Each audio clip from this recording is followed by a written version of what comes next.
Love CVille Show. My name is Jerry Miller. It's a Wednesday afternoon in downtown Charlottesville where snow continues to fall. And as I look from my vantage point in our headquarters, our studio, just a hop, skip, and a jump from the downtown mall, from the Charlottesville Police Department, from the courthouses of Albemarle County and the city of Charlottesville, from the heartbeat of a 300,000 person region, I look out my window and I see snow falling from the heavens to the earth, and what is this angelic and perfect and surreal and delicate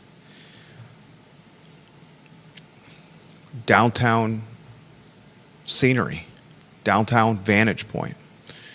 And I'm reminded while looking outside our studio window as passerbys are slipping and walking gingerly past our window, and as cars slip and slide down a dangerous Market Street road, I realize how fragile life is yet again. And it reminds me, I asked my father and my grandfather, who were my grandfather, my father still is, my grandfather has since passed, diligent followers of local news. I would say to him often, why do you read the newspaper with such close attention? You'd get answers like, I want to see what's in the news today. I want to see what happened last night with the ball game. I want to see how my favorite players are doing. Maybe it's the weather, which is fitting as the forecast over the last handful of days has been one of 22 inches and one of a light dusting, and we're probably going to collect somewhere between 5 and 7 inches when this is all said and done. But oftentimes my grandfather and my father would say, Jerry, when you get to our age, you pick up the newspaper to read the obituaries to see who has passed away that you know. And in 2025, the print version of the obituaries are social media, and Facebook in particular. And yesterday, an obituary of sorts, a eulogy of sorts, was published by the mother and sister of the alleged Crozet killer. And it was a commentary that really put in perspective the crisis we have at our hands when it comes to mental health, our system that is built to manage mental health, and the right to bear arms in our country. And I want to have the next 45 minutes to 1 hour here on the I Love CVille Show pertain to what happened about, less than 48 hours ago. By now, you know, a man, a Crozetian, went to a shopping center where Harris Teeter was the anchor tenant with an arsenal at his disposal.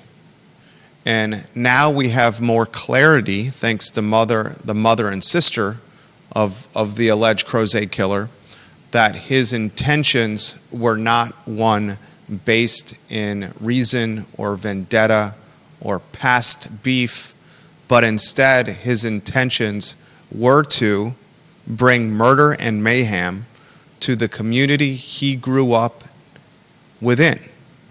This is the scariest of outcomes. I said on yesterday's show, I hope that it was a domestic issue that led to these killings. And I said on yesterday's show, the worst case outcome would be someone that wanted to bring a rampage or a death toll of significant note to our community.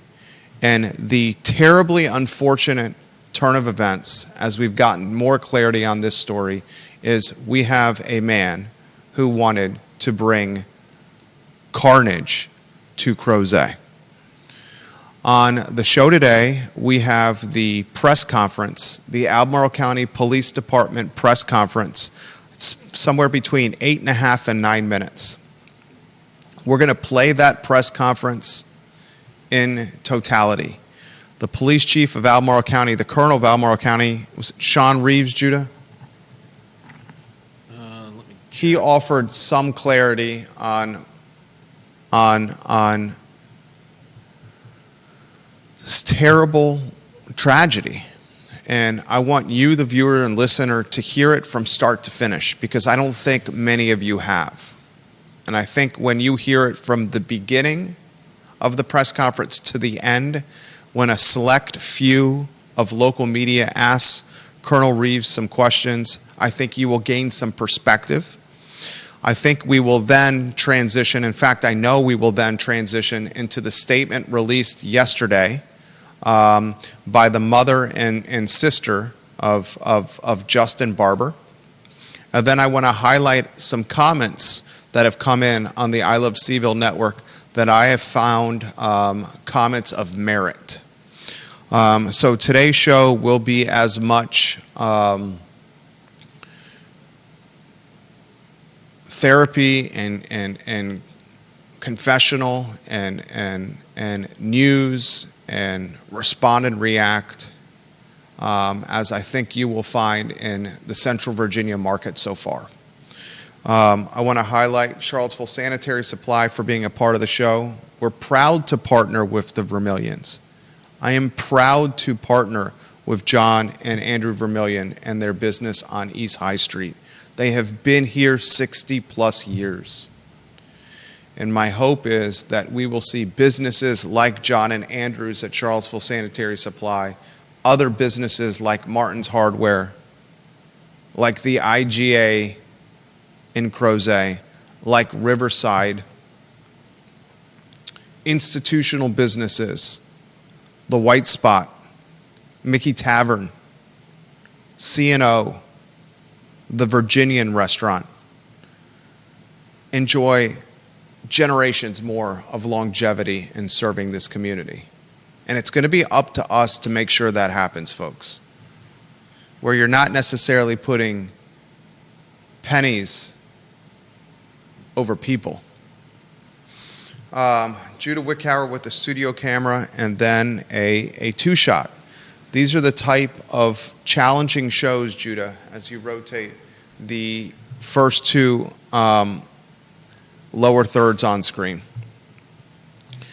Yesterday, when I read the statement from the mother and daughter, I found myself, after reading the statement, empathizing with their position, feeling sorry for all who were involved, including the alleged Crozet killer. I felt sorrow for him. And I found myself navigating in emotional, a bag of emotions that I found myself almost martyring the Crozet killer to the point where I was looking for reasons why he was not justified for this rampage or this bloodshed or this mayhem, but what led him to get on this path of bloodshed and mayhem. And then I woke up this morning and I said to myself, why am I feeling pity and sorrow for a man who chose to take other people's lives? Why am I feeling pity and sorrow for a man that had an arsenal of weapons at his disposal and clearly had the intent of killing as many people as possible? Why am I feeling sorry for a grown-ass person who on that day chose to go to a shopping center filled with children and mommies and daddies and grandparents and people we see every day, and for no reason besides he felt on that giving morning, getting out of bed, that he wanted to kill some people and take some lives? And my emotion transitioned from martyr back to anger, back to this man tried to play God, was a living, breathing, and walking devil on that day. And the story, the narrative of the story has shifted from grandmother dead, another man dead, a hero saving significant carnage from happening, to us feeling pity and sorrow for a man who grew up in a community and was let down by said community because of mental health struggles. It is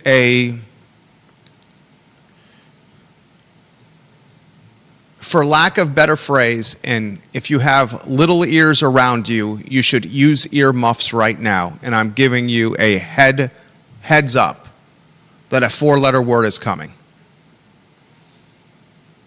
We are all navigating in Charlottesville and Albemarle County in Central Virginia the definition of a mind fuck.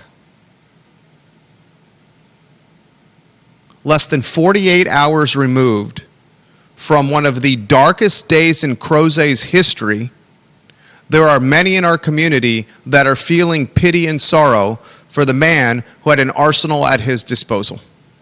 And I'm going to ask these questions. Did the system really break down to the extent that carnage and bloodshed were a reality? Is it fair to ask law enforcement to be the judges, the deciders of mental health and whether someone who's struggling with mental health has the right to bear arms, to keep their arms? Is that really the role of police and law enforcement officers today? I'm going to ask you, the viewer and listener, the role of local media and national media and how this story is being covered. Why someone who takes their personal weapon and terminates someone else's life to keep further bloodshed from happening is not the front and center aspect of the story. Why the narrative or the news cycle is shifting to martyrizing a killer. Why we're not paying more significant legacy to the bystanders that have fallen that are no longer with their families. We're also going to play the Albemarle County Police Department press conference, the audio and visual from Chief Colonel Reeves' press conference. We have it in totality, including the 4 or 5 questions that were asked post-press conference of Chief Reeves, Colonel Reeves. I'm going to read the statement from the mother and daughter, the mother and sister of Justin Barber. And I want anyone who's watching this show to understand the statement released by the mother and sister absolutely moved me. But if you're not asking this question, was that statement released to deflect attention or change the narrative? Then I think you're not being true to yourself. And you are being attached or finding yourself drowning in the fact that it is such a localized story and so close to you. If this turn of events had happened in Georgia or Tennessee or Wyoming or Maine or Michigan, would you also be martyrizing the alleged Crozet killer? Or would you be asking questions like, how does this guy have an arsenal of guns? Why is the hero not being depicted in much more significance? Why are we talking about him in these lights as opposed to those that have fallen? Before we get to the press conference, which I think you have it ready to go, Judah Wickhauer, your opinion is valued on the program. An open book for you to start with. Where would you like to begin? I mean, this is just a all-around tragedy, and I don't think that there are ever going to be any easy answers in this story. For some people, maybe there will be. Some people may have an easy time saying that the police failed, or that the mental health system failed, or wasn't there to help this guy. And some people are gonna blame this guy, and I think all of those have a grain of validity, but I don't know if there's any way that this could have been averted. There's an interesting line in the post from the mother and sister, And I think it, for me, gets to the heart of this entire sad, tragic affair. She says Justin knew he needed help and was willing to take the proper steps to get it. Sadly, he didn't. And we don't know what happened between her not writing this, but knowing that there was something wrong and knowing that he knew it and was willing to take steps to fix it. And this happening, something terrible happened in this guy's mind. And some people are going to say the police should have jumped in and taken away his guns. Some people are going to say there should have been mental health safety nets in place for this guy. You have to remember that we have personal rights. Somebody made this comment in Reddit that was very appropriate, and that's the fact that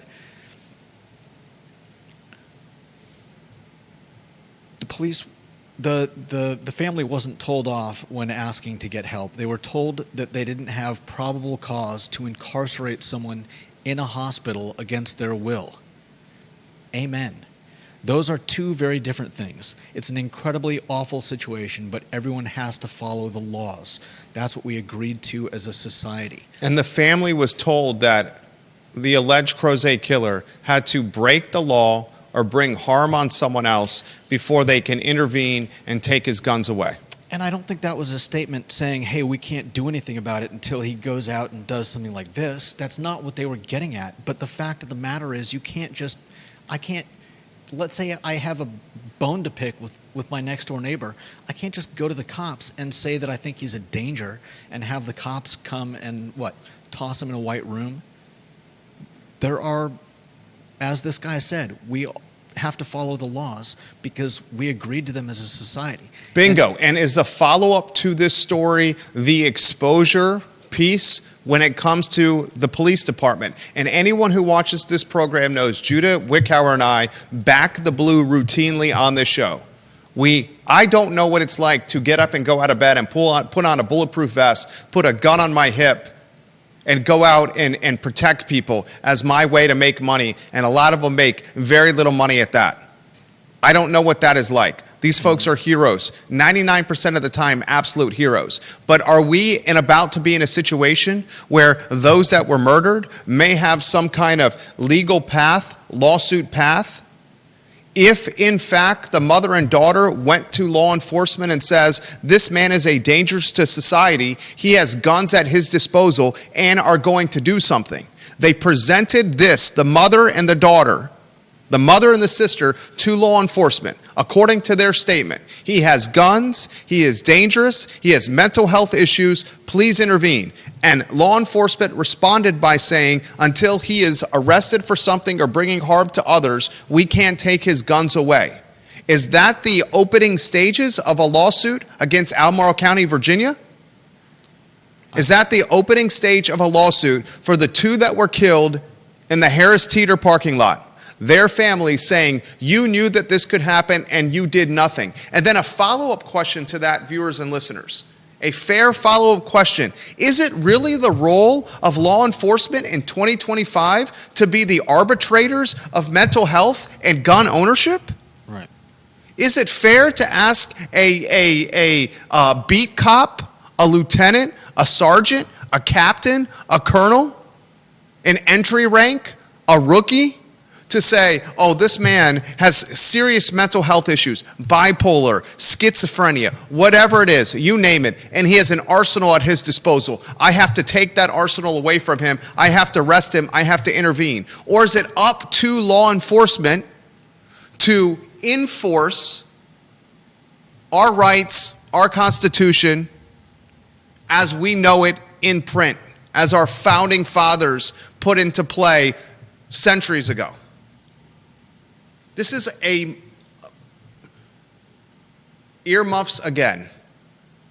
And I'm giving you warning if you have little people within earshot of what I'm going to say. This is a mind fuck. I am feeling emotions in some ways that I have never felt before because of the proximity of this outcome to my family. 8 minutes away from where we live. A shopping center that my wife and I have patronized many times. Who thinks that when they go in to pick up some milk, a loaf of bread, some steaks, some potatoes, and some ice-cold IPAs, that when they walk out of the grocery store, they're going to get mowed down by someone they don't know who has an AR-15? And we still haven't talked about the role of AR-15s and guns. And some people on the left are saying an AR-15 is not an assault rifle. Other people on the other side are saying, why in God's name would you need an AR-15 if you're not in the military or law enforcement? You see the layers to the onion of this story, viewers and listeners? And we're raw and real because it's just been 48 hours since it's happened. So we haven't had a moment to process. And I want to take this opportunity to help process the emotions I'm feeling. This show is selfishly about me and Judah as it is about you, the viewer and listener. Maybe, Judah, you're not part of it, but I'm going to utilize the next 45 minutes to help process these emotions as I talk my feelings out loud, to help me navigate what's going on in my mind. And I'll tell you, what's going on in my mind and what's going on in my heart are two very different styles of emotions and reasoning. Because what's going on in my mind, in my brain, between my ears, is saying, this is the devil walking on earth. This is a man who chose to take people's lives that had friends and family. Grandma, gone before her time was come. What's going on in my mind is, thank God this guy came out of the grocery store, this law enforcement officer with his personal gun, and shot and killed him. That's what's going on in my mind. Because I only see in my mind further carnage and bloodshed and death. Like a Columbine or some of these school shootings that still ring devastatingly true in our minds. But what's going on in my heart is one of empathy.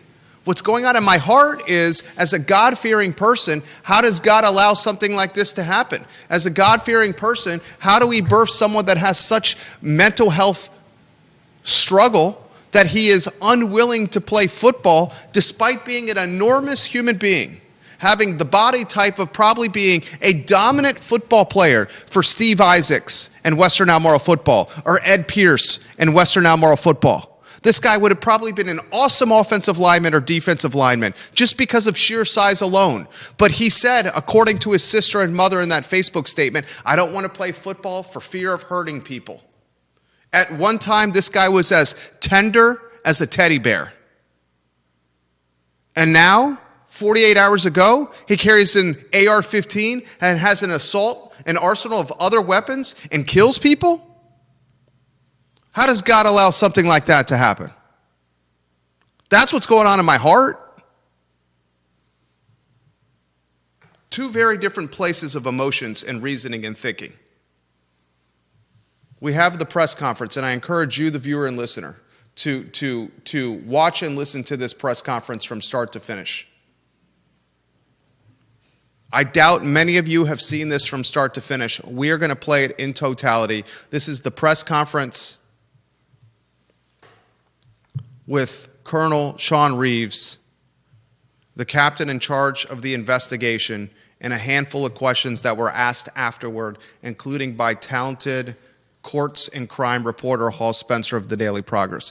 If you can, this is about 8.5 minutes, folks, and then we're going to get back with the statement from the mother and sister and dissect it. Murder and mayhem in Crozet outside of a grocery store. Jesus. Judah, 3, 2, 1.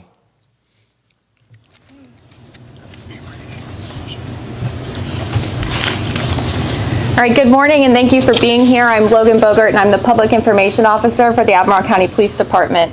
We appreciate your patience as our officers and investigators worked diligently through yesterday afternoon and into this morning to gather all the facts regarding yesterday's shooting at Harris Teeter in Crozet. Today you will hear first from Colonel Sean Reeves, Chief of Police for the Albemarle County Police Department, followed by Captain Daryl Byers, Commander of the Criminal Investigations Division, who are joined by County Executive Jeff Richardson and Fire Chief Dan Eggleston. This remains an active and ongoing investigation, so some details may be limited at this time, but following their remarks, we will take some questions. I'll turn it over to Chief Reeves.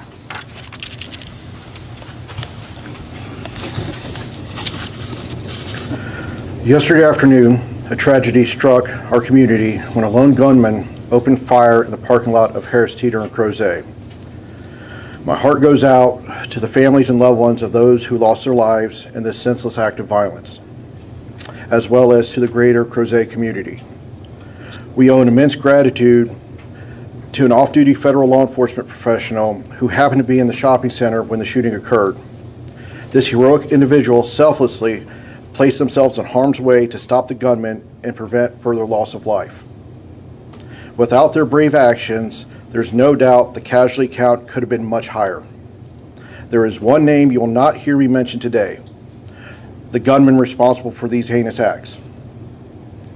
His name will be provided in the media packets following this press conference and will be released publicly, but I will not be recognizing his acts or his heinous deeds.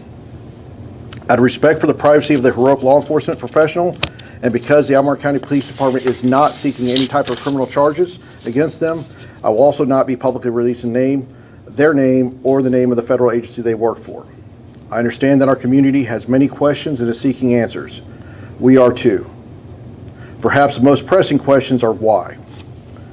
Why did the shooter choose Harris Teeter? Why did he take the lives of two innocent people? In the coming days and weeks, our investigators will work tirelessly to answer these questions, and though we may never find all the answers.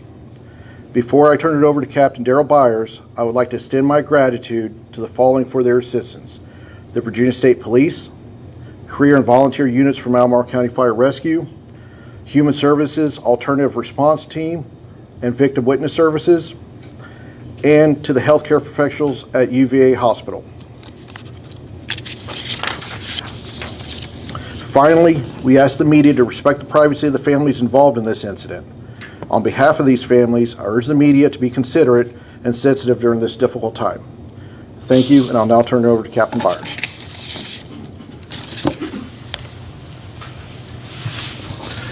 Thank you, Colonel Reeves. As the Chief stated, this investigation is still very active. Our staff has worked diligently since yesterday afternoon to analyze surveillance footage, speak with eyewitnesses, and collect forensic evidence at the scene. Our focus today is to provide an update on the sequence of events and the investigation. I want to begin by recapping a timeline of yesterday. On Monday, February 17th, at approximately 1:35 p.m., ACPD officers were dispatched to the Harris Teeter located at 545 Rafford Lane in Crozet. Multiple 911 callers reported shots fired in the parking lot. Officers arrived approximately 5 minutes later and discovered 3 adults suffering from gunshot wounds. 2 of those individuals were pronounced deceased at the scene, including the suspected shooter, who was shot by an off-duty law enforcement officer who was exiting the store. A 3rd victim was transported to UVA in critical condition. Last night, the 3rd victim succumbed to the injuries sustained from the shooting. Based on the preliminary investigation, we believe that the shooter entered the Harris Teeter parking lot and fired a rifle at the 1st victim, who was exiting the store. We have identified that victim as Peter L. Martin, 43 years old, from Crozet. Martin was pronounced deceased at the scene. After shooting Martin, the shooter approached a 2nd victim in their vehicle. That victim was identified as Diane G. Spangler, 68 years old, of Afton. Spangler was transported to the UVA Medical Center in critical condition and later succumbed to the injuries sustained during the shooting. At this point, just 20 seconds of shooting had elapsed before the off-duty federal agent who heard the gunfire and was exiting Harris Teeter engaged the shooter with their personal weapon. The shooter was pronounced deceased at the scene. The federal agent was uninjured in the shooting. The shooter did not have a criminal history, but has had prior contact with law enforcement with the most recent being in January 2025. At this time, we do not know if the shooter, Martin or Spangler, had any affiliation to each other prior to the incident. We ask that anyone who was in the area of Harris Teeter at the time of the shooting and has not yet been spoken with an investigator to please contact Detective Holmes at 296-5807 or Crime Stoppers at 434-977-4000. Even the smallest details may be helpful in our investigation. At this time, we will take a few questions. Please state your name and affiliation before asking your question. Can you confirm the type of rifle that the shooter used? And your name? Sarah, CBS 19 News. Yes, ma'am. It was an AR-15.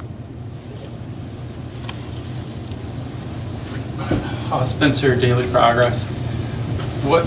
Why don't you want to name even the agency or the gender of the person that Chief Reeves described as the hero? I can take that. Yeah, thank you for that. Thank you for that question. For those of you that didn't hear, is why I'm not naming the federal officer involved or the agency they work for. So it's my philosophy as chief of police, whenever we have an officer-involved shooting, that unless the officer is going to be charged criminally, out of respect of that person's privacy and their family's privacy, that I'm not going to identify them. But as a follow-up, since you did identify the person as a hero, why not then hold them up as an example of a good guy with a gun or a good woman with a gun? That question is for the individual. If they want that, I'm not going to thrust that upon an individual and force them in the spotlight out of their comfort zone that they do not want to be publicly identified. Jay Hart, WINA, Charlottesville Media Group. So I guess to close the loop on this thing, for sure you're trying to find out whether these folks had affiliation with each other. At this point, we don't have a motive. Correct. Right now, there is no clear indicator. That could change as the investigation progresses, but at this point in time, the case facts and evidence are pointing to a random act of violence. But again, that could change based on where any information that comes from the investigators. Sorry, you had one more question, Jay? Yeah, if I could follow, was there any indication of how much more was in this gun? I mean, was this... You did mention you could have saved more, but whether there's more ammunition in the gun, I mean, what makes that statement not knowing that motive? Right. So just based on the fact of the firearm that was recovered, it was an AR-15 that was recovered. Our detectives are still executing search warrants, but the suspect's vehicle is present in plain view. There are additional firearms. The exact count of those firearms will be uncovered during the search warrant, but that's what led us to make that statement. Hi, I'm Gina John, 29 News. My question is just, you mentioned that the suspected gunman in this incident had contact with law enforcement in January 2025. Are you able to share what that contact was? Currently, we're not able to share that, as we're using that as a part of the investigation just to kind of see where what leads us, and it gives us some guidance as it relates to what happened yesterday. Okay, if there's nothing further, we thank you guys for coming today and thank you for your time. Thank you. I have so many questions from that press conference. So many questions. Now, it's important to emphasize this. That press conference took place yesterday. And it took place yesterday before the mother and the daughter, the mother and the sister of the alleged Crozet killer, before they released their statement on Facebook. The statement the mother and sister released on Facebook has, without question, been read and seen and has touched more people in Central Virginia, in Albemarle County and beyond, than that press conference did. Furthermore, another important emphasis point, the press conference took place prior to the statement being released by the mother and sister. I know for a fact that the press conference with Albemarle County Police Department would have had a different tune or different coverage points had the statement from the mother and sister been released prior or before the press conference. For example, we now know motive or lack thereof. This was a blood rampage waiting to happen. It was not someone with a vendetta or a personal beef with somebody at Harris Teeter or in this shopping center in Crozet. We also learned from that press conference, ladies and gentlemen, that clearly the alleged Crozet killer had other weapons in his near person to utilize if he runs out of ammunition or if the AR-15 malfunctions in some capacity. We also hear from Colonel Reeves why he's not naming the hero who utilized his personal weapon to kill the alleged Crozet killer and keep more bloodbath from happening.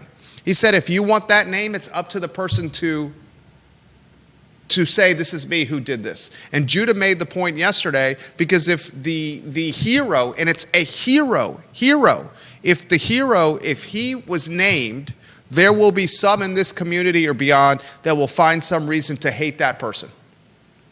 And it's just the terrible nature of the world we live in today. They'll make it about gun rights, concealed weapons, gun ownership, something along those lines. A lot to unpack on this storyline. This is an important comment. I'm going to go to key viewers and listeners in our family. This one is from John Blair. I think you should hear this. John Blair's an attorney, one of the smartest people I know. He says, Jerry, I think people need to better understand mental health law and why the system failed is not really accurate. Mm-hmm. In order to temporary detention order someone, or in order to emergency custody order someone, law enforcement has to prove to a magistrate with probable cause that the person is likely, in all caps, likely to cause harm to themselves or others. Please notice the use of all caps with likely. It is absolutely ridiculous. These are John Blair's words. It is absolutely ridiculous to say that the system failed if the cops cannot meet that standard. Yeah.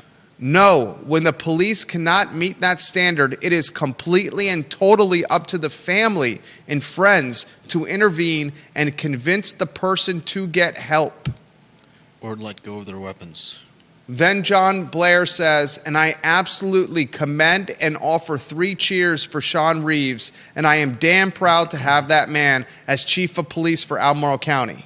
No doubt. Last night on my Facebook page, a man that I went to high school with and have known since childhood, who was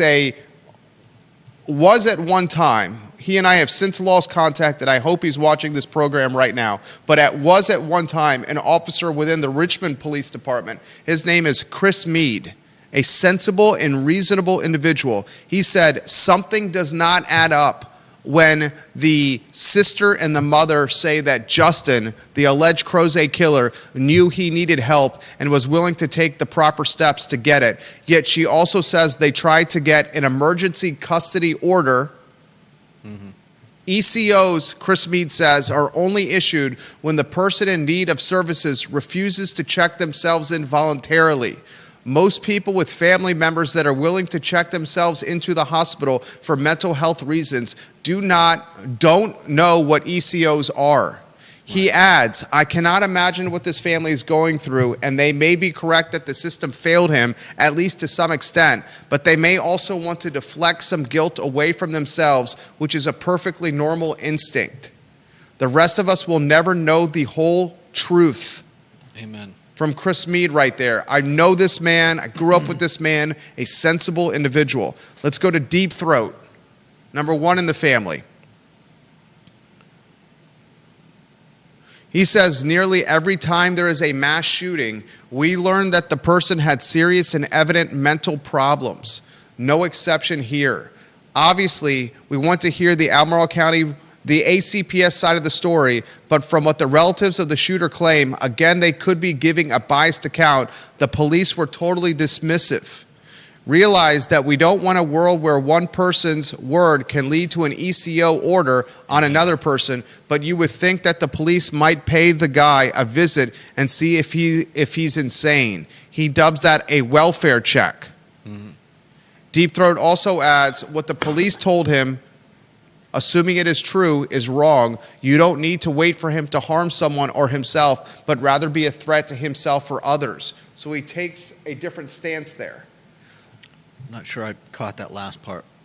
Ginny Hu, she says this: I completely understand why an ECO was not granted, but I would also like to know if the family pursued an ESRO. She also says, kudos to the chief for letting the hero decide if they want their name out there. Even though they saved lives, they had to take one to do so, and that certainly is not easy. She adds, I feel horrible for this family, but let's also remember the Facebook post is their explanation of events. There are also records from authorities and any medical professionals he saw. We don't have a complete picture and need to let the investigation continue while we focus on the victims. You can have sympathy for the family and want changes in how mental health is covered without making the focus the shooter and his past life. The focus should be those who needlessly lost their lives and how a good guy with a gun stopped further tragedy. Bingo. That's what I think.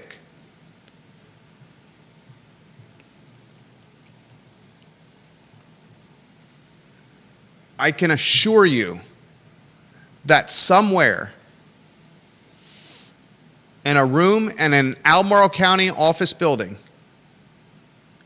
the county executive, some attorneys, the police chief, and a couple of key other personnel are have met today, are meeting today about damage control and exposure control. If the family did, on the record, with a paper trail in January of this year, and Chief Reeves in the press conference said that there was a touch point with the alleged Crozet killer and Albemarle County Police in January of this year. That is like, dude, like less than a month ago, 45 days ago, somewhere between 49 days and less, right? He said in the press conference on the record, we had a touch point with the alleged Crozet killer. If less than 49 days ago, ladies and gentlemen, the family goes to the police and says, this man, our son, our brother, has an arsenal of weapons. He's saying this kind of commentary, and we fear what he will do to Crozet or any people that he encounters. Please take the guns away. If there is documentation on that, there is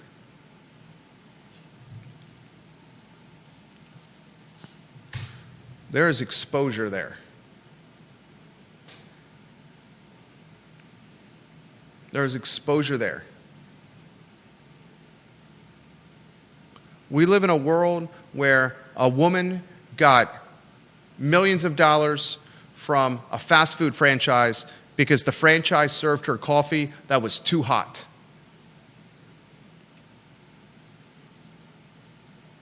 That's the kind of world we live in. And I can assure you a conversation is happening today, has already happened, will continue to happen most likely with Albemarle County and how it's going to limit legal exposure. And I can assure you there are, and maybe it is shade intended, but there are those air quotes, proverbial ambulance chasing attorneys that are going to try to reach out to the families of the victims and say, hey, if this is true and there's paper trail and documentation that the family told the police that this guy's got an arsenal of guns and he's going to kill some people, watch out for him, take the guns away, and nothing was done, that right there, someone's going to chase an opportunity. And that's just the nature of the world we live in. And that's another issue that I'm navigating here in my brain, not in my heart. My heart, I'm struggling with, why does God allow this to happen? My heart, I'm struggling with, why is this young man who was afraid to play football because he's so big he would hurt other people? How did he get to the point where he's taking people's lives? What about this grandma who lost his life? This man that lost his life? What is the struggle mentally that this guy who's coming out of his Harris Teeter with his groceries, who had the effing courage to run to gunfire? When you hear gunfire and you're at a grocery store, most people run away from gunfire, the sound of gunshots. This man ran to the sound of gunshots, pursued the danger. used his personal weapon to kill somebody. What is that man going through mentally? Man, woman. I want the opportunity to thank this person. I want the opportunity to cherish, to champion, to celebrate this person. I want the opportunity to buy him a drink, to shake his hand, her hand, his hand, give him a hug, buy him a scotch. And this is a fair point. The point that's being made that the statement released by the sister and the mother was a statement used to help dictate or influence the narrative, we must consider that. It could be a statement that's also true to their heart and true to their feelings at the moment. But at the same time that you are true to your heart and true to your feelings at the moment, you could also be trying to determine the influence or the narrative or the media cycle, the family legacy, the tarnishing of said legacy or the lack thereof.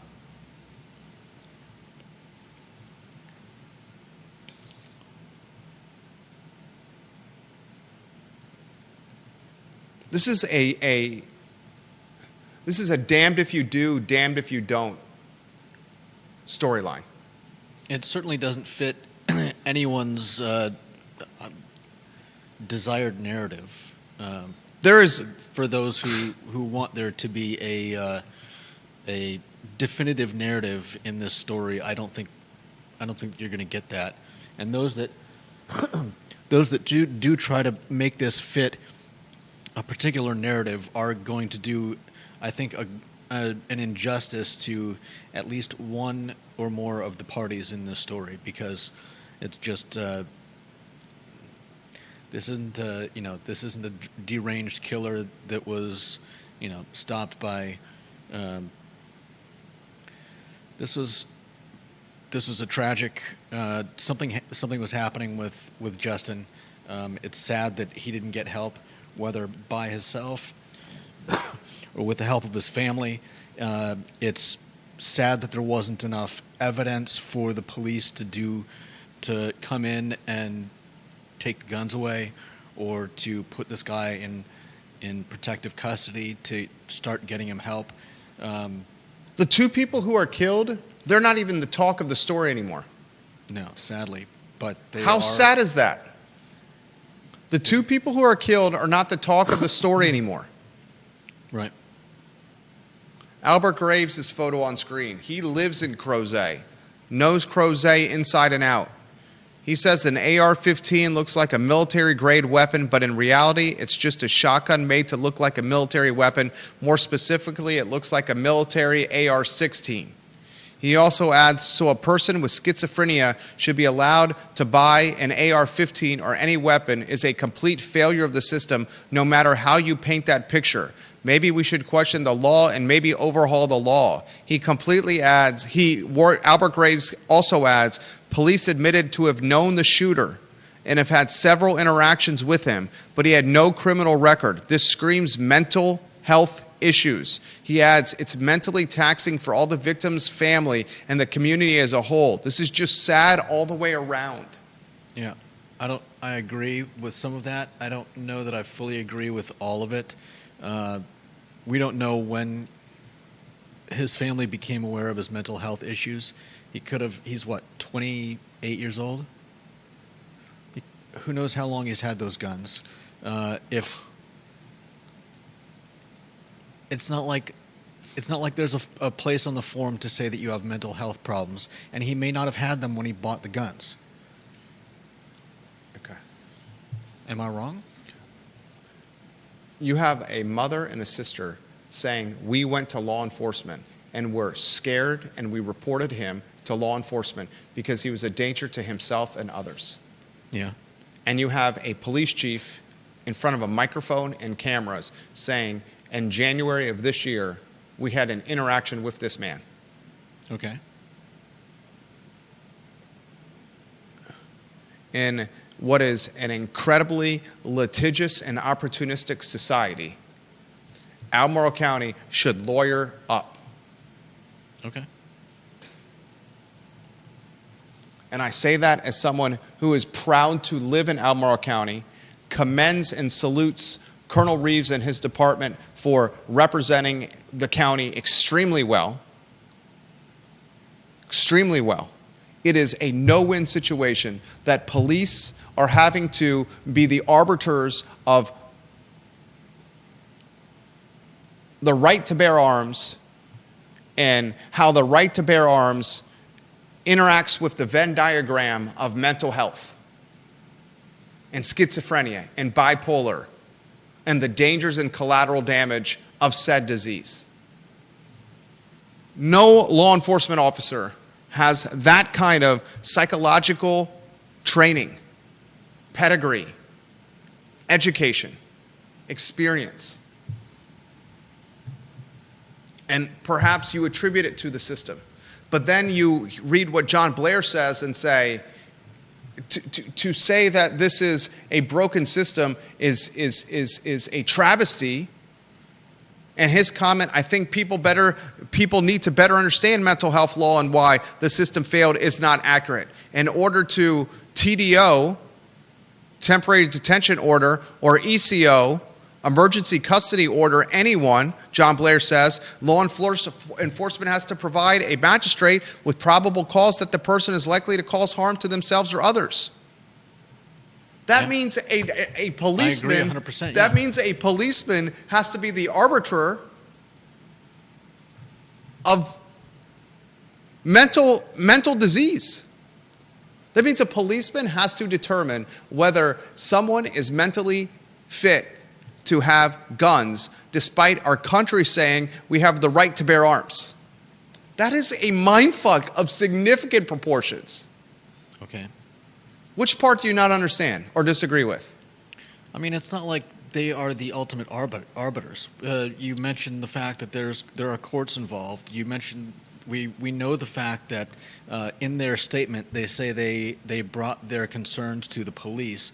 It's not like there's one person that decides. The police officer has to prove to a magistrate that there's probable cause. So if somebody brings their concerns to the police have to ask, is there evidence of this? Or do you just believe that this person is dangerous? Because you need evidence. That's how our laws work. Imagine if anybody could just go and place one of these orders. John Blair says, Judah, most magistrates, when confronted with someone with no criminal record who has not specifically threatened a person, will not issue an ECO. Right. I agree 100% with what John Blair said. This isn't a case of, the system failed because they should have known that this guy was violent. No, what was the evidence that the family brought to the police that Justin was violent and that this could go horribly wrong? We don't know. And so we can't expect the police to take somebody's word that someone else is violent and go and arrest them or go and take their guns away. I agree 100% with what John Blair said. That's just not how things work. Warrior AG, another reason why a mental health professional needs to be installed to the police department to have the right tools to do the correct job of mental evaluations. Not a police officer has no capacity to make those type of calls.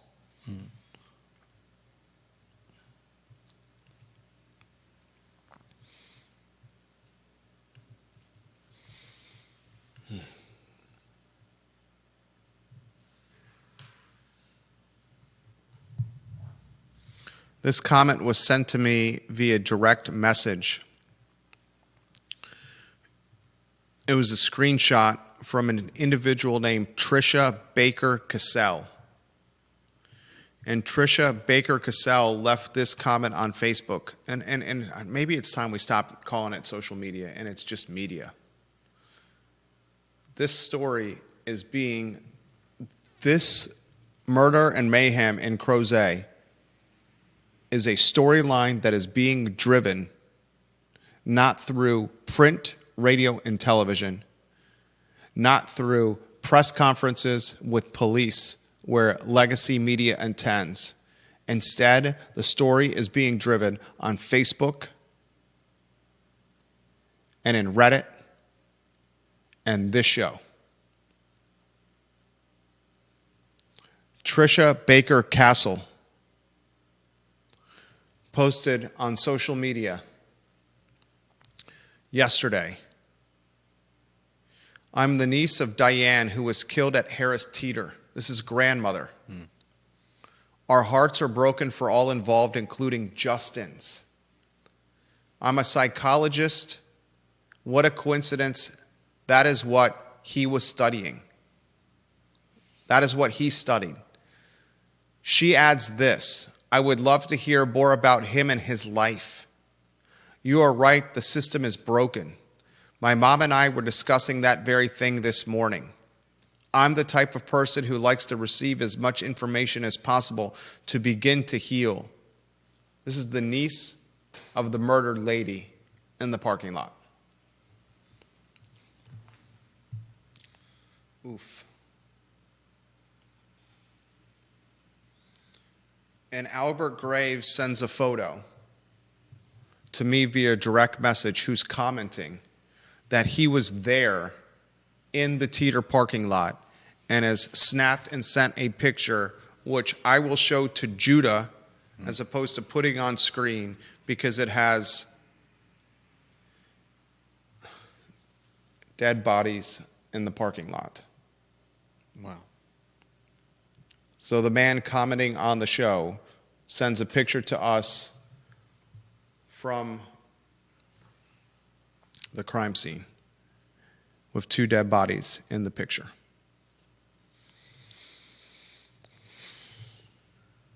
Marlene Jones, "Judah, they don't need definitive evidence to have a conversation investigation. There are steps before going to the magistrate. Where are those steps followed?"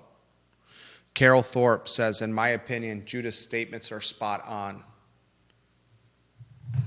Bill McChesney says, "Speaking of media, I have not heard any mention of the passing of former Mayor Huja." Unfortunately for former Mayor Huja, his passing is being dominated by, overshadowed by what may be the darkest day in Crozet history. And Mayor Huja responsible for so much good, including the downtown mall where this studio is right off of. We will continue this discussion. We're now 65 straight minutes on the I Love CVille Show, long-form content where you can truly get into what is going on in your brain and what is going on in your heart.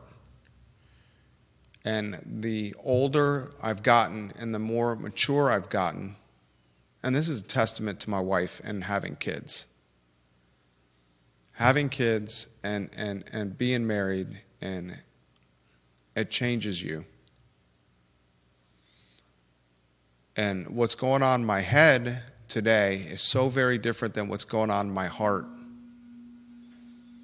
And I guess that dynamic is what makes each of us human. And there are some folks like my wife who leads with their heart, and there are other folks like me who lead with their head. And that's what makes us human. And on a snowy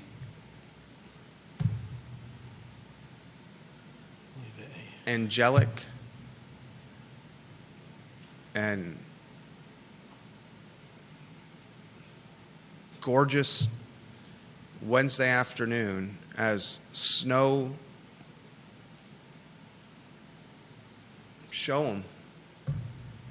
trickles down in downtown Charlottesville, we, a community, are left concerned and confused